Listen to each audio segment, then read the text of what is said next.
हाँ जी, hello students. अज linear algebra का lecture number 12th करन जा रहे हैं। फील्ड का असी लास्ट लैक्चर करन जा रहे हैं। क्वेश्चन नंबर है जी 4th। तुसीं देखिया होना कि ये क्वेश्चन असी रिंग च भी ऑलरेडी कर चुके हैं। सो सानूं थोड़ियां प्रॉपर्टीज़ होर करनियां पैणगियां। 7 प्रॉपर्टीज़ असी ऑलरेडी कीतियां होईयां। पढ़ो question. Prove that set R ordered pair given A B where A B are real number and R नू शो करना, सैट आर नू शो करना field is field under addition and multiplication of ordered pairs.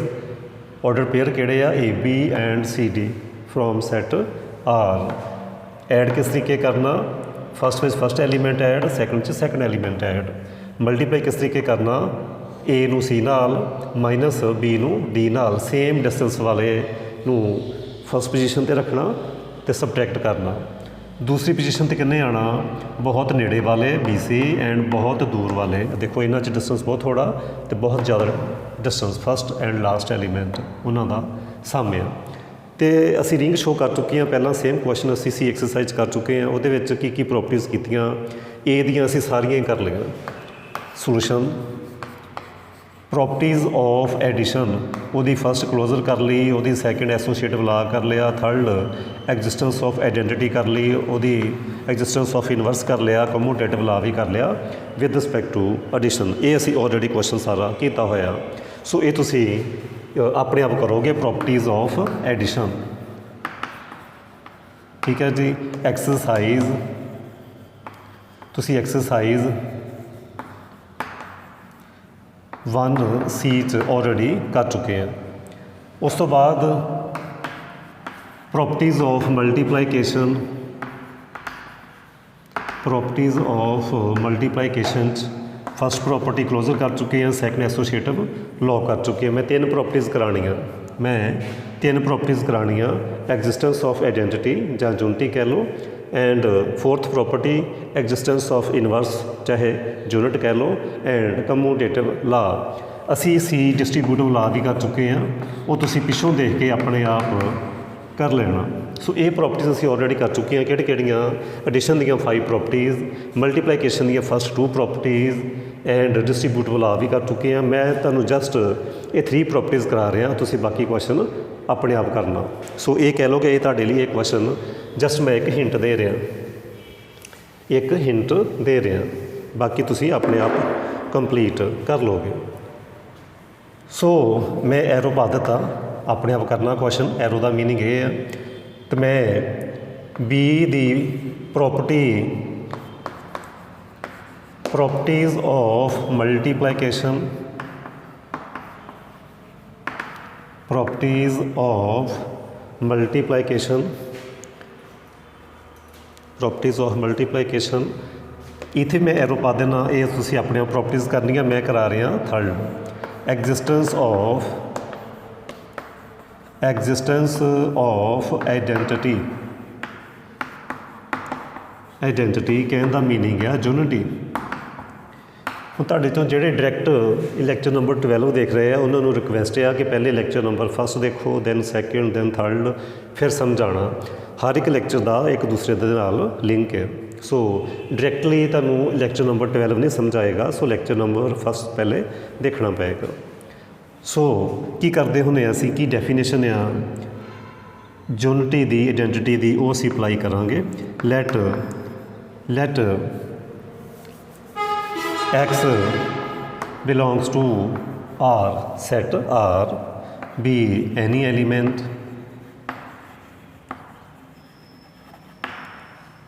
so X can be written as AB of type AB where A, B are real, A, B are real. So there exist identity चाहिए आ की definition आ कि x which की multiply करा कि मैनू answer x ही मिल जाए। वो मैं एलीमेंट फाइंड करना तो मैनू नहीं पता वो इस मल्टीप्लीकेशन ऑफ ऑर्डर पेयर के हिसाब नाल की आना। सो मैं सपोज कर लेना कि वो मेरे को आंदा ई, वो मेरे को आंदा ई, ये मैं सपोज कर लिया। तो उन्होंने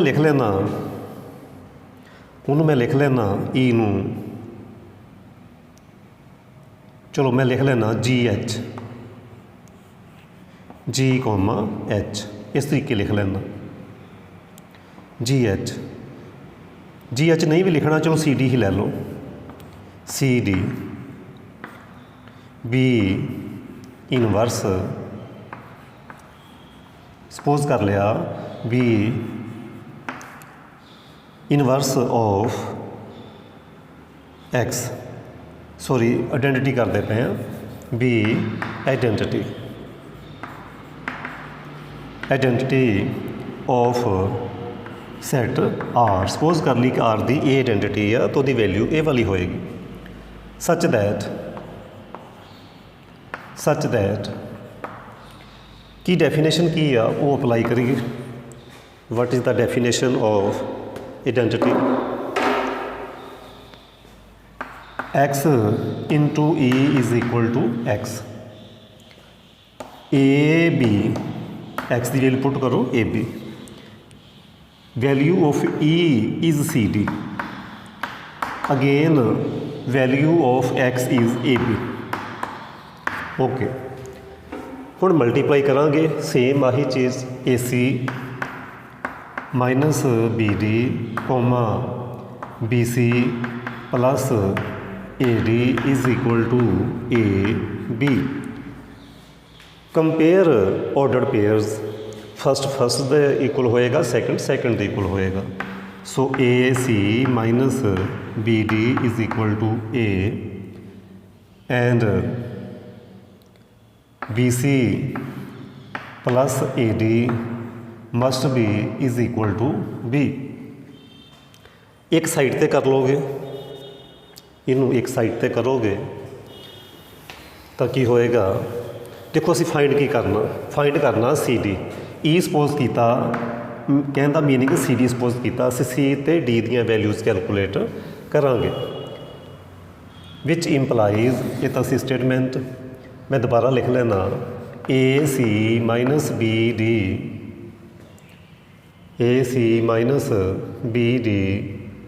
minus A is equal to 0, BC plus AD minus B is equal to 0। असी कैलकुलेट करना C एंड D, सो इत्थे लिख लोगे C, इत्थे लिख लोगे माइनस D, इत्थे लिख लोगे 1, इत्थे लिख लोगे 1। हाँ जी, पहले असी C फाइंड करना, की करोगे B square plus A square. Okay, हुण D फाइंड करना, मैं C फाइंड करता पाया, कैलकुलेट करता पाया एंड D फाइंड करता पाया। 2312 फार्मूला भी कहने तुसीं इहनूं, जो मैं अप्लाई करता पाया, 10th क्लास में तुसीं सीख लिया। हुण फरदर हुण असीं ये फाइंड करना D फाइंड करना, तो इनू जिस तरीके डिटर्मिनेंट ओपन करते हैं असीं minus AB plus AB, okay plus AB। Now further A square plus B square. Okay, so इस एलीमेंट नूं इहदे इक्वल रखो, C upon A square plus B square is equal to 1 upon A square plus B square and second element minus D upon 0 हो गया is equal to 1 upon A square plus B square. Cross multiply करोगे तो इत्थों आ जाएगा C1 and इत्थों आ जाएगा cross multiply करते D0। सो E की सी मेरे को CD, so 1 C is 1 and D is 0 is identity element of R, और you can say unity, so unity is 1 0, unity is 1 0, unity is 1 0, so unity is 1 0। उम्मीद करदा कि समझ आ चुकी होएगी तुहानूं। हुण इनवर्स फाइंड करांगे फरदर। हुण असीं फाइंड करांगे इनवर्स फरदर। हुण असीं कैलकुलेट करांगे इनवर्स। की सी डेफिनेशन इनवर्स दी वो अपलाई करिए। हाँ जी, definition of inverse. Property number 4, existence of inverse. Existence of inverse की है definition? Let x belongs to R, set R be any element. Okay, एक असी सर्च करांगे देयर एग्जिस्ट से एलीमेंट y। हाँ, पहले टाइप लिखो, x की टाइप होएगी सपोज करो A B, where A B belongs to real. हुण इनवर्स फाइंड करना असी। Let y is equal to C D B inverse. जे सी डी नहीं लेना कुछ होर भी लै सकते हैं, जिस तरीके मैं फस्ट टाइम लै रहा सी एफ जी सपोज कर लो बी इनवर्स ऑफ एक्स। इस वाई असी सपोज कर लिया एक्स का इनवर्स, इदां ही कह लो F G inverse of A B. Such that की डेफिनेशन है? सच दैट एक्स नूं वाई दे नाल ऑपरेट करन ते मल्टीप्लाई करन ते आंसर आना चाहिए identity. X value of X is A B, value of Y is F G and value of A is 1 0। Answer identity आवे विच इज़ 1 0। सो मल्टीप्लाई की सी? Multiply A C that is A F minus B F plus A G. Compare कर सकते, तुसी easily compare कर सकते हैं and 1 0। So first element first equal होएगा। ऑर्डर पेयर कंपेयर करो, compare order pairs. So A F minus B G is equal to 1 and B F plus A G is equal to 0। इत्थों तुसी calculate की करना, ये भी पता होना चाहिए। कैलकुलेट करना जो तुसी ये सपोज किया वाई, कहने का मीनिंग एफ जी कैलकुलेट करना। तो असी दोबारा लिखांगे इनू, असी ये दोबारा लिखांगे किस तरीके सिंपलीफाई करना। हाँ जी, A F minus B G minus 1 is equal to 0, B F plus A G minus 0 is equal to 0 is equal to 0। उम्मीद करदा कि तुहानूं समझ आ रही होएगी। हुण कैलकुलेट की करना? एक एफ ओवर लिख लोगे, एक जी करना, एक 1 लिखोगे क्योंकि एफ तो जी कैलकुलेट कर रहे हैं, इत्थे तो कॉन्स्टेंट टर्म ही आनी है 1। इत्थे असीं लगाने आ माइनस, जिद्दां असीं डिटरमिनेंट सॉल्व करते हैं प्लस माइनस प्लस, बिल्कुल उही तरीका। सो जे एफ फाइंड करना, एफ नूं साइड ते कर लो। सो कोफिशिएंट मल्टीप्लाई करांगे क्योंकि जी तो असीं कैलकुलेट करना, एफ कैलकुलेट करना। कोफिशिएंट मल्टीप्लाई होणगे minus B into 0 0 plus A minus 1, centre च माइनस आनी होंदी है बट माइनस ए भी होने करके हो जाएगा plus plus A. Now G इनू तुसीं हाइड कर लोगे, की आ जाएगा A into 0 is 0, then minus B into B minus B है प्लस हो जाएगा विच इज़ बी स्क्वेयर। इत्थे भी ए इंटू ए सी ए स्क्वेयर। हाँ थोड़ा गलत हो गया, स्क्वेयर नहीं आना, दोबारा देखो।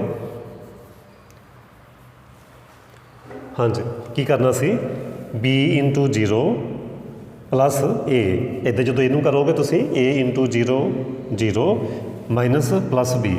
ओके, इत्थे की आना? हुण इनू हाइड करोगे A square plus B square, A square plus B square first ਨੂੰ ਵੀ ਇਹਦੀ ਇਕੁਅਲ ਰੱਖੋਗੇ, ਸੈਕਿੰਡ ਨੂੰ ਵੀ ਇਹਦੀ ਇਕੁਅਲ ਰੱਖੋਗੇ। 10th ਕਲਾਸ ਦਾ ਵਰਕ ਆ। ਸੋ f upon a is equal to 1 upon a square plus b square and second element ਨੂੰ ਵੀ ਤੁਸੀਂ ਇੱਦਾਂ ਇਕੁਅਲ ਰੱਖੋਗੇ -g upon b upon 1 upon a square b square। so value of f is a upon a square plus b square and value of g is -b upon a square plus b square। So F ਜੀ ਦੀ value ਕਿੰਨੀ ਆ ਗਈ, ਇਸ order pair ਦੀ value ਕਿੰਨੀ ਆ ਗਈ, a upon a square plus b square -b upon a square plus b square। ਸੋ ਇਹ F ਜੀ ਕੀ ਸੀ, ਇਹ ਅਸੀਂ ਸਪੋਜ਼ ਕੀਤਾ ਸੀ ਇਨਵਰਸ x ਦਾ ਇਨਵਰਸ y ਸਪੋਜ਼ ਕੀਤਾ, ए बी ਦਾ ਇਨਵਰਸ ਐਫ ਜੀ ਸਪੋਜ਼ ਕੀਤਾ। ਸੋ ਵੈਲਿਊ ਆਫ ਐਫ ਜੀ ਇਹ ਆ ਗਈ ਮੇਰੇ ਕੋਲ। ਸੋ ਜੇ ਮੈਂ ਐਲੀਮੈਂਟ ए बी ਲੈਣਾ ਤਾਂ ਉਹਦਾ ਇਨਵਰਸ ਹੋਏਗਾ a upon a square b square and -b upon a square b square। Similarly जो सी डी लोगे तो सब अपना आंसर आ जाएगा। सो inverse of each element exist, inverse of each element exist. हुण असी करांगे next property commutative law. Next करांगे कम्यूटेटिव लॉ। लास्ट प्रॉपर्टी क्योंकि असी रिंग विच बाकी प्रॉपर्टीज़ कर रहे हैं, सिर्फ तो सिर्फ साडी प्रॉपर्टी रहिंदियां सी मल्टीप्लीकेशन दियां। Then commutative law, commutative law let x y belongs to set R, x is of type AB, y is of type CD, where a b belongs to real numbers and c d also belongs to real numbers। now x y that is a b into c d which is a c minus b d b c plus a d, ये define किया होया statement जी। Further calculate y into X that is C D into A B, again C A minus D B okay D A plus C B. ये answer आ गया। तो बड़े ध्यान नाल देखो, इत्थे ए सी आ, इत्थे सी ए, जे इत्थे बी डी आ तो इत्थे डी बी आ, बी सी आ इत्थे सी बी आ, जे इत्थे डी ए आ तो इत्थे ए डी है। Sorry, but A B C D are real number. Real number च चाहे तुसी 4 ਨੂੰ 5 ਨਾਲ मल्टीप्लाई करो ਤਾਂ ਵੀ 20 आने आ, चाहे 5 ਨੂੰ 4 ਨਾਲ करो ਤਾਂ ਵੀ 20 आने आ। सो अगे पिछे लिखण ਨਾਲ कोई फर्क नहीं पैंदा। And can be written as A C A can be written as A C, D B can be written as B D, D A can be written as A D and CB can be written as BC. So now from equation number first and equation number second, first and second implies xy is equal to yx. So नीचे लिख दोगे so commutative law hold, नीचे की लिख दोगे commutative law hold। Okay, उस तो बाद तुसी कहोगे सर हुण मिनटों मिनट ही कर दो डिस्ट्रीब्यूटिव लॉ प्रॉपर्टी सी, तो मैं कहूँगा बिल्कुल नहीं। मैं की कहूँगा बिल्कुल नहीं, क्योंकि ऑलरेडी कीता होया पहले। ठीक है, ऑलरेडी कीता होया पहले। So do yourself, do yourself अपने आप करोगे, क्योंकि मैं ये रिंग च ऑलरेडी कर चुके हैं। सो ये नाल ये क्वेश्चन कंप्लीट होंदा जदों तुसीं डिस्ट्रीब्यूटिव ला करा दोगे, एडिशन दी 5 प्रॉपर्टीज़ करा दोगे, मल्टीप्लीकेशन दी 5 करा दोगे, डिस्ट्रीब्यूटिव ला करवा दोगे, तो नीचे जदों हो जाएगा तुसीं की कह दोगे so R is field. So R is field. Suppose करो तुहानूं एक क्वेश्चन आ जांदा कि शो दैट ਜਾਂ ਸ਼ੋ ਦੈਟ ਤਾਂ ਨਹੀਂ ਕਹਿਣਗੇ, ਇਹ ਕਹਿ ਸਕਦੇ ਆ ਤੁਹਾਨੂੰ ਕਿ show that set N natural number does not form field, ਜਾਂ ਇਹ ਪੁੱਛ ਸਕਦੇ ਆ ਕਿ ਦੱਸੋ set of natural number field ਹੈ ਜਾਂ ਨਹੀਂ ਹੈ। ਠੀਕ ਹੈ ਜੀ, ਇਹ ਕੁਐਸਚਨ ਸਪੋਜ਼ ਕਰੋ ਤੁਹਾਨੂੰ ਪੁੱਛ ਲੈਂਦੇ ਆ set of natural number starts from 1 2 3 4 5 6 and so ਇਹ ਹੈ ਸੈਟ ਆਫ ਨੈਚੁਰਲ ਨੰਬਰ। ਤੁਸੀਂ ਏ 'ਤੇ ਕਰੋਗੇ properties of addition, properties of addition ਕਰੋਗੇ ਪਹਿਲਾਂ, ਓਕੇ। ਉਹਦੀ ਕਰੋਗੇ ਕਲੋਜ਼ਰ ਪ੍ਰੋਪਰਟੀ, ਉਹਦੀ ਕਰੋਗੇ ਕਲੋਜ਼ਰ ਪ੍ਰੋਪਰਟੀ, ਅਤੇ ਬੜਾ ਕਲੀਅਰ ਆ। ਤੁਸੀਂ ਦੇਖੋਗੇ ਕਿ ਕੋਈ ਵੀ ਦੋ ਨੰਬਰ ਲੈਂਦੇ ਆ, ਹੁਣ ਜੇ ਤੁਸੀਂ ਮੈਨੂੰ ਕਹੋਗੇ ਸਰ ਜਾਂ ਮੈਂ ਤੁਹਾਨੂੰ ਕਹਾਂ ਕਿ ਦੋ ਨੰਬਰ ਲਓ, ਤੁਸੀਂ ਲਓਗੇ ਸਪੋਜ਼ ਕਰੋ 5 6, ਅਤੇ 5 6 ਨੂੰ ਜੇ ਤੁਸੀਂ ਐਡ ਕਰੋਗੇ ਕਿੰਨਾ ਆਂਸਰ ਆਉਣਾ 11। 11 ਇਹਦੇ ਅੰਦਰ ਹੈ, ਸੈਟ ਆਫ ਨੈਚੁਰਲ ਨੰਬਰ 'ਚ 11 ਵੀ ਹੈ। ਜੇ ਤੁਸੀਂ ਲੈਂਦੇ ਆ 2 3 ਐਡ ਕਰੋਗੇ 5 ਹੈਗਾ ਵਿੱਚ, ਤੁਸੀਂ 1 ਅਤੇ 4 ਲੈਂਦੇ ਆ ਉਹ ਵੀ ਆ ਜਾਏਗਾ 5। ਮੰਨ ਲਓ ਤੁਸੀਂ 1 6 ਲੈਂਦੇ ਆ 7 ਵੀ ਵਿੱਚ ਹੈਗਾ। ਮੰਨ ਲਓ ਤੁਸੀਂ 2 ਅਤੇ 4 ਲੈ ਲਿਆ 6 ਵੀ ਵਿੱਚ ਹੈਗਾ। ਕੋਈ ਵੀ ਦੋ ਨੰਬਰ ਲੈਂਦੇ ਆ ਸੈਟ ਆਫ ਨੈਚੁਰਲ ਨੰਬਰ 'ਚੋਂ, ਉਹਨਾਂ ਨੂੰ ਐਡ ਕਰਦੇ ਆ, ਉਹ ਸੈਟ ਆਫ ਨੈਚੁਰਲ ਨੰਬਰ 'ਚ ਹੈਗਾ। ਸੋ ਕਲੋਜ਼ਰ ਪ੍ਰੋਪਰਟੀ ਹੋਲਡ ਕੀ ਲਿਖੋਗੇ ਫਾਰ ਆਲ ਏ ਬੀ, ਕੋਈ ਵੀ ਦੋ ਨੰਬਰ ਲੈਣੇ ਕਿੱਥੋਂ ਨੈਚੁਰਲ ਨੰਬਰ 'ਚੋਂ, implies A plus B also belongs to N. ਠੀਕ ਹੈ ਜੀ, ਇਹ ਹੋ ਗਿਆ। ਸੈਕਿੰਡ ਐਸੋਸੀਏਟਿਵ ਲਾਅ, ਉਹ ਵੀ ਹੋਲਡ ਹੋ ਜਾਣਾ for all A B comma C. ਜੇ ਤੁਸੀਂ ਨੈਚੁਰਲ ਨੰਬਰ 'ਚ ਲਓਗੇ ਤਾਂ ਇੰਪਲਾਈ ਕੀ ਹੋ ਜਾਏਗਾ A plus B plus C is equal to A plus B plus C. Example ਲਈ ਤੁਸੀਂ ਲੈ ਸਕਦੇ, ਮੰਨ ਲਓ ਤੁਸੀਂ ਇੱਕ 1 ਲੈ ਲਿਆ, ਇੱਕ 3 ਲੈ ਲਿਆ, ਇੱਕ 4 ਲੈ ਲਿਆ। ਠੀਕ ਹੈ ਜੀ, ਇਹ ਲੈ ਲਏ ਨੈਚੁਰਲ ਨੰਬਰ 'ਚੋਂ, ਐਗਜ਼ਾਮਪਲ ਲੈ ਰਹੇ ਹਾਂ ਆਪਾਂ, ਵੈਸੇ ਇੱਕ ਐਗਜ਼ਾਮਪਲ ਲੈ ਕੇ ਦੱਸ ਰਹੇ ਹਾਂ। ਸੋ 1 ਪਲੱਸ 3 ਪਲੱਸ 4, ਦੇਖੋ ਕਿੰਨਾ ਆਂਸਰ ਆਉਣਾ 1 plus 7 is equal to 8।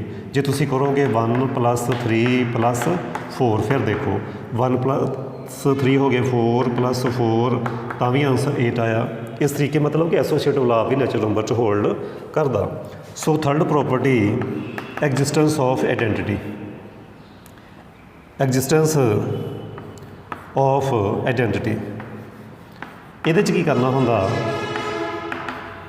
Existence of identity 'ਚ ਕੀ ਕਰਨਾ ਹੁੰਦਾ, ਅੰਡਰ ਐਡੀਸ਼ਨ ਕਰਦੇ ਪਏ ਅਸੀਂ ਪ੍ਰੋਪਰਟੀਜ਼, ਉਹ ਐਲੀਮੈਂਟ ਸਰਚ ਕਰਨਾ, ਉਹ ਐਲੀਮੈਂਟ ਸਰਚ ਕਰਨਾ। ਸਪੋਜ਼ ਕਰੋ ਮੈਂ 5 ਲੈ ਲਿਆ ਨੈਚੁਰਲ ਨੰਬਰ 'ਚੋਂ, ਮੈਂ ਕੀ ਲੈ ਲਿਆ 5 ਲੈ ਲਿਆ ਨੈਚੁਰਲ ਨੰਬਰ 'ਚੋਂ, ਅਤੇ ਮੈਂ ਤੁਹਾਨੂੰ ਕਹਾਂ ਕਿ ਮੈਨੂੰ ਉਹ ਐਲੀਮੈਂਟ ਲੱਭ ਕੇ ਦੱਸੋ ਕਿੱਥੋਂ ਨੈਚੁਰਲ ਨੰਬਰ 'ਚੋਂ, ਤਾਂ ਜੋ ਉਹ ਮੈਂ ਐਡ ਕਰਾਂ 5 'ਚ ਆਂਸਰ 5 ਹੀ ਆ ਜਾਵੇ।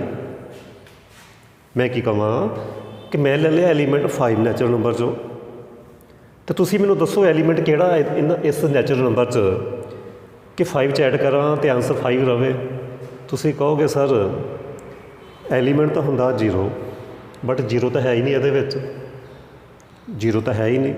ਇਸ ਕਰਕੇ ਅੰਡਰ ਐਡੀਸ਼ਨ ਆਈਡੈਂਟੀਟੀ ਐਗਜ਼ਿਸਟ ਨਹੀਂ ਕਰਦੀ।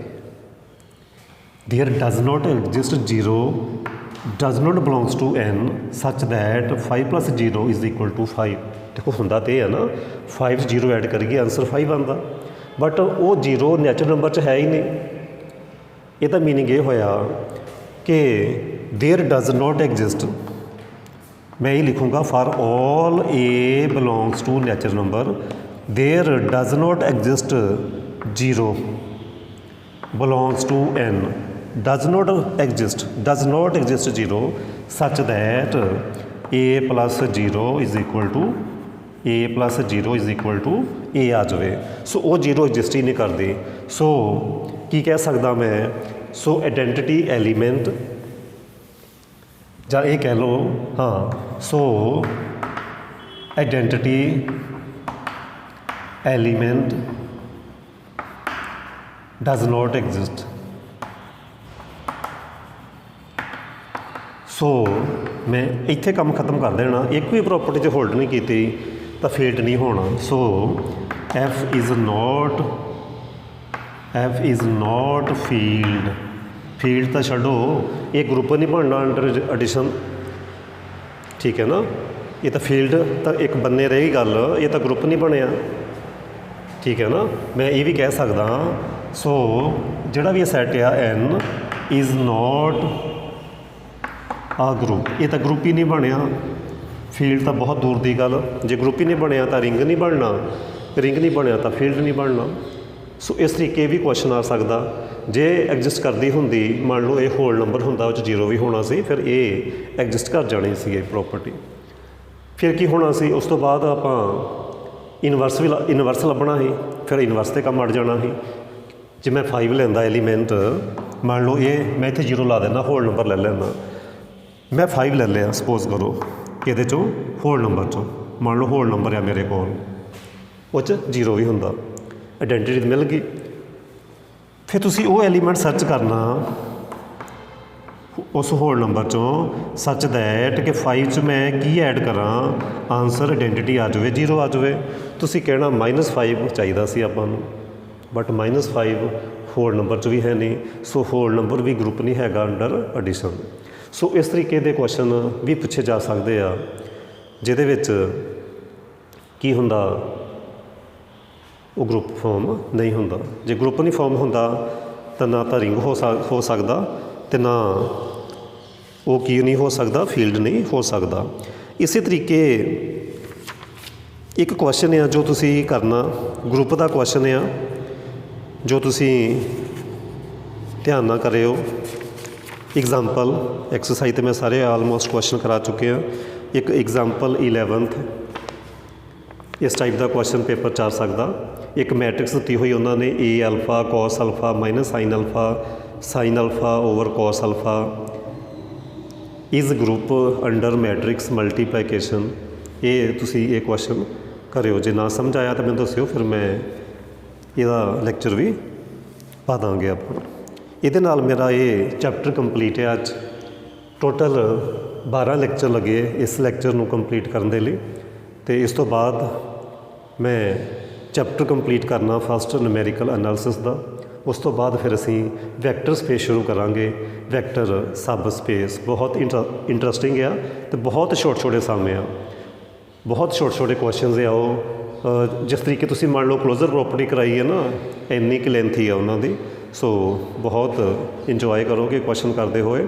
So thank you. ਨੋਟਸ ਜ਼ਰੂਰ ਤਿਆਰ ਕਰਨੇ ਸਾਰਿਆਂ ਨੇ। Thank you.